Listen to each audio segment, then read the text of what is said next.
Everybody,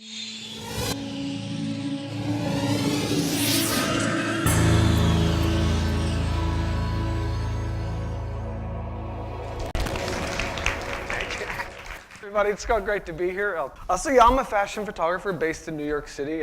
My studio's on 20th Street, but I've also lived in Milan and Paris. And I've worked with lots of great models like Claudia Schiffer, and I worked for lots of magazines like Elle and Revlon, and worked for the House of Yves Saint Laurent in Paris. Here's a portrait of Mr. Saint Laurent. I worked for, this is also from the House of Saint Laurent, from Bazaar, Elle, French Elle again, Interview magazine, Marie Claire. This is from French Elle, Revlon, of course, Cindy. But one of the things that drove me crazy as a fashion photographer, I was working with some of the most beautiful people in the world. I was always told who was beautiful. I was told by an editor who the model of the moment was, and so I have to photograph her, and then that would change for the next season, and I have to photograph the next model. And it was kind of really frustrating because I'm an artist. I see beauty. I don't see beauty just what's on the cover of a magazine. I found it really frustrating that I had to follow somebody else's idea or interpretation of beauty. One day I was leaving my studio in New York City, and I was walking down Park Avenue, and I spotted a young woman waiting for a bus at the corner of Park and 20th. And she didn't have pigmentation in her hair, her skin, or her eyes. Really pale skin. She was amazing. She had this genetic condition, albinism. And I had never seen a model with this condition, a professional model with albinism before. And before I can grab her and say, oh, you're amazing, I've never seen you, I have to take your photograph, please. The bus came, she took off, and I'm really glad because she was 12 years old and I would be in prison. So I'm glad that didn't happen. But I continued down to Barnes & Noble just at Union Square to get any information I could on this condition, albinism. And I'm looking for photographs of these gorgeous kids, and I saw images like this. I saw images of people looking sad, images of people looking downtrodden, downcast, images of a bright red eye, and it was called the albino eye, and I thought, this kid had beautiful blue eyes. I didn't see red eyes. And then I saw images of kids in Africa being surrounded by tribes pointing arrows and spears at them, or in hospital beds and cancer clinics, all images of sadness. Images of sickness, images of despair. I started going through other medical textbooks, and I started finding traditional images, every single disease from albinism down the line depicted the same way. Kids up against walls in doctors' offices, black bar across their eyes, in their underwear, images of sickness, images of despair. I'm thinking, where the hell are the photographs of this gorgeous kid I just saw? And then I started finding images from P.T. Barnum circus of the albino freak family, and then all the movie references I started finding, from The Princess Bride, where it was the albino killer, and to Powder, who had albinism only because his mother was struck by lightning when she was pregnant with him. Or to The Matrix, where these evil albino ghost-like characters would come in and they wreak havoc and then they disappear. Or even most recently, the Da Vinci Code. With the Da Vinci Code, where he was this evil albino driving around Paris at night, shooting at people, killing people. Now I realized that from my research that if you had albinism, you had a visual impairment. You were considered legally blind. There was always vision, but it was you were legally blind. There was an impairment.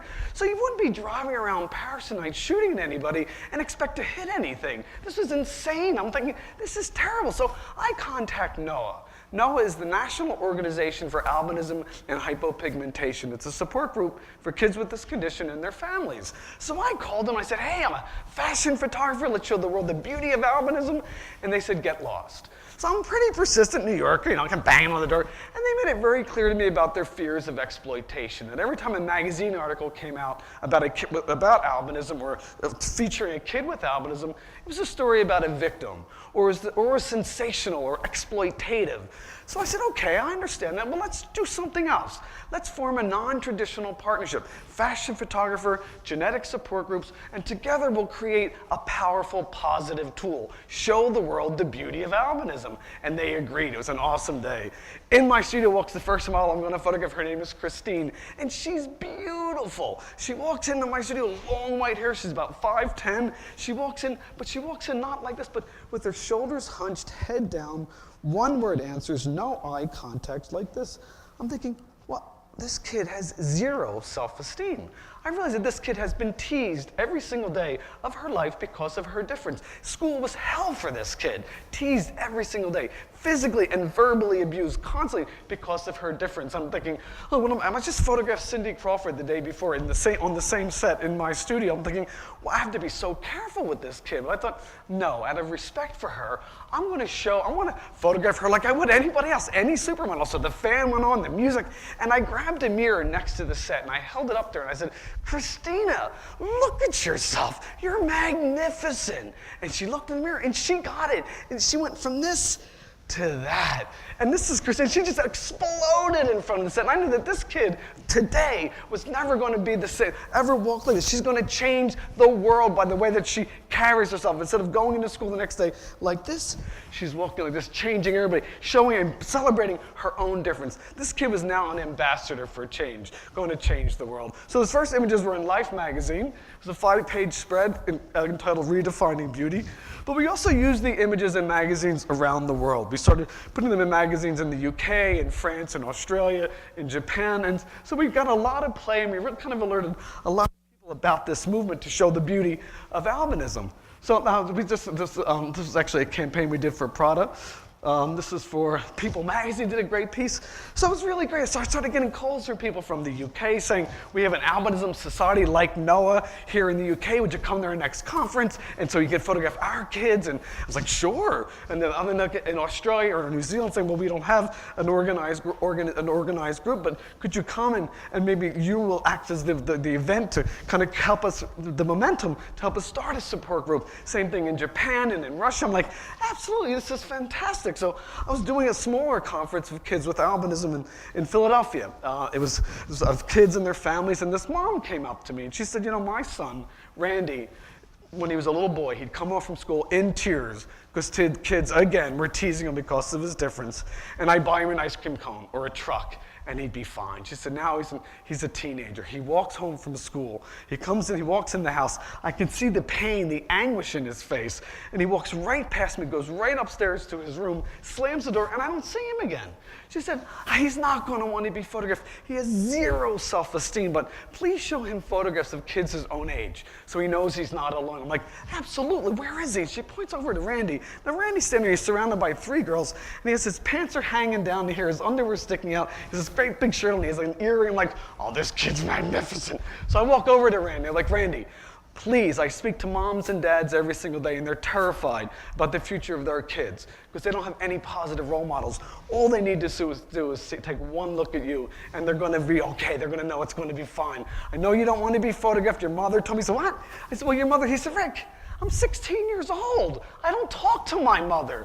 And then he just said, I want to be photographed, but I want to show the world, not only talk about my albinism, because it's important to me, but there's so many other things about who I am. You can see how shy Randy was in the photograph. So he really created early days of positive exposure, this idea of networking experiences, stories, and photographs. The incidence of albinism is 1 in 20,000 worldwide. This is my great friend, Guidotti, who's a Kuna Indian in the San Blas region of Panama, where it's the highest incidence in the world. It's 1 in 125. My friend Mary in Fiji at the turn of the 19th century, a tribe could not hold their territory. Let's say somebody with albinism in a powerful political position. Keke from India, my friend Suana from Korea. This is my friend Tom was just adopted by an American family from China. Harry from Puerto Rico. My friend Natalia and I started the first albinism society in Russia. My friend Maizan and her sister and mom, we did the same thing in Malaysia. My friend Kiara, all she ever wanted to do was dance. She lives in New Zealand. She only wanted to dance, but she was told because of her visual impairment that she'll never dance. She has to find another dream because she doesn't see well enough to follow the choreography. She'll never dance in chorus. She's like, please. She's New Zealand's Celtic dance champion and has opened a school for dance in Auckland for kids with visual impairment. My great friend Roz from Australia. And the highest incidence of mortality associated with albinism is due to skin cancer. And the highest incidence of skin cancer are in African countries where the availability of sunscreen and sun protection is absolutely unavailable. It's just non-existent. This young mother, Noelle, walked 2 days to where we were in Mali, in Bamako, to get any information to save the life of her daughter. This is my friend Siri, who when she was born, there's a terrible discrimination based on albinism in many African countries, where when she was born, her father's family said, she's cursed. She doesn't belong to this family. So they put the mom and the father and the baby Siri out of the house, and the mom, not knowing what albinism was, not having any other resources, put Siri in to get her dark like her brothers and sisters, so you can see the sun damage. So we're working very closely with many African countries to kind of raise awareness of what albinism is and actually how we can protect these wonderful kids from the African sun. I find also when I'm traveling through Africa, we've been to pretty much every country now in Africa, I find a lot of the kids with albinism go to schools for the blind. And I thought, well, that's because the resources are better in schools for the blind for kids with visual impairments. But it turns out that's actually not the number one reason. The number one reason is because it's due to discrimination based on albinism. These kids just don't do well because of the abuse in schools. So they go to schools for the blind. This is in Polokwane, in northern province of South Africa, the Siloe School for the blind. But I started the first albinism society in Kenya with my great friend CK. It was the Albinism Society of Kenya. Our slogan was, don't be afraid, ask. And CK actually she started the whole thing. It was a fantastic conference, and we had about 400 people attend the very first conference in 2006. But CK went to a mainstream school. I'm like, CK, how is that possible? Nobody goes to a mainstream school with albinism. I've never met anyone. You're the first. How is that possible? And she said, it's because of my twin sister, Daphne. She said, if I can't read the board, I don't understand the homework, Daphne helps me. But she said, more importantly, when kids tease me, Daphne beats them up.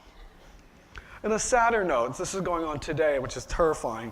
In Tanzania and East Africa, witch doctors are saying, bring me the bones of an albino. Not all witch doctors, just a few really bad men are saying, bring me the bones of an albino, and I'll make a potion that will make you rich. So these kids are being murdered in their sleep. They're being murdered on the way home from school. So we're working very closely with the Tanzanian government and East African organizations, initiatives under the same sun, Asante Mariamu, and NOAA, the National Organization for Albinism here in the States, to really kind of create opportunities for people to be vigilant and protect these gorgeous kids. This is in the Mitindo school in the Mwanza region of where a lot of the murders are taking place currently. This is a young woman who started a dance troupe celebrating albinism, but also educating communities throughout Africa about what albinism is. This is actually the last school that we're working. They're sending these kids to schools that are patrolled by armed security men to keep these kids alive and safe. And it's not working. So we're working really hard to work with the government, create many different opportunities to raise awareness and to make sure that we can really gather together and protect these gorgeous kids. This is one of the visuals we created that we circulated about 350,000 of these and just went into reprint for another 350,000 to send these throughout Eastern Africa, not just in Tanzania, but also in other countries, neighboring countries, Uganda, Kenya, and Burkina Faso, Burundi, to show that albinism doesn't just exist in that one community or that one village, but everywhere in the world. I've received an award from an organization called the Genetic Alliance, which is a coalition of all the genetic support groups. And the award was the Art of Reporting Award for the Life magazine piece. And the president at the time they offered the award also said she's also the founder and director of this group, the Chromosome 18 Registry and Research Society. When a kid has an anomaly on their 18th pair of chromosomes, then they fall under their umbrella. There's a host of difficulties and challenges those kids will experience because of that chromosome anomaly. And they said, well, we see these beautiful images of kids with albinism, but there's a universal applicability here. This is about all differences. Would you come to our family conference in San Antonio and present this idea to all of our families? Like, sure. The heck is a chromosome 18 anomaly? I had no idea. Art major, went to School of Visual Arts, had no idea. Went back to those medical textbooks and started finding photographs like this. I'm thinking, oh man, albinism was so easy. These were terrifying images. I was scared, but I committed. I went to San Antonio, walked down to the auditorium where the kids were being entertained by a clown on stage, and I met these kids. I met these gorgeous kids. A lot of kids had cleft palates. A lot of kids were on trachs and feeding tubes, but they were amazing kids, and I heard this incredible laughter in that room. And where was that laughter? Where were those kids? Where were those voices in those images that I saw? It's my great friend Ellington, Remy, Emery, Tyler, Taylor, Sean. So somebody's wonderful. We met these gorgeous kids. Something's happened though serendipitously. Now I've been going back to this conference every single year for the last 12 years, and I photographed Sean living with tetrasomia 18 every single year. So now we have this incredible database of these kids growing up and being really empowered by who they are and watching them develop and become these amazing kids, but also offering a tremendous resource for healthcare providers and doctors to see how these kids will develop over time.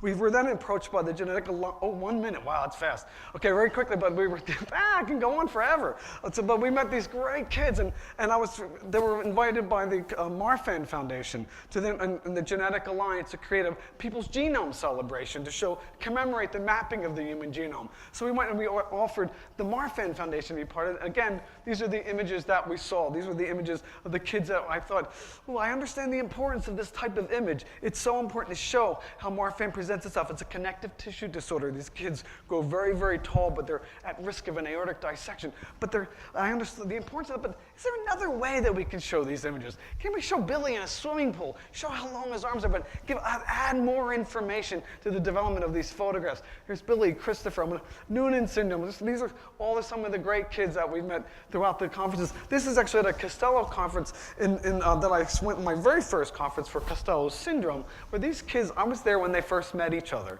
And it was extraordinary to see how they bonded and met and became best friends, because it's the first time that they met anybody like themselves. And I was like, this is amazing. And every year I go back, they're still there and they're still best friends.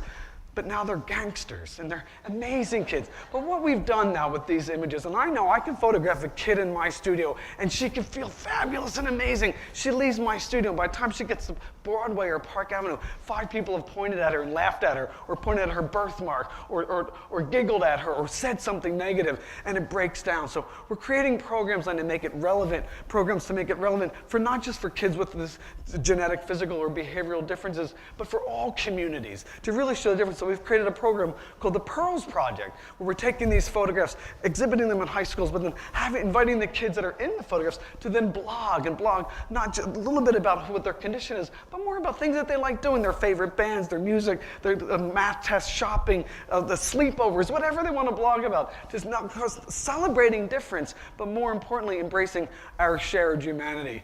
Thank you very much for your time. I appreciate it. Thank you.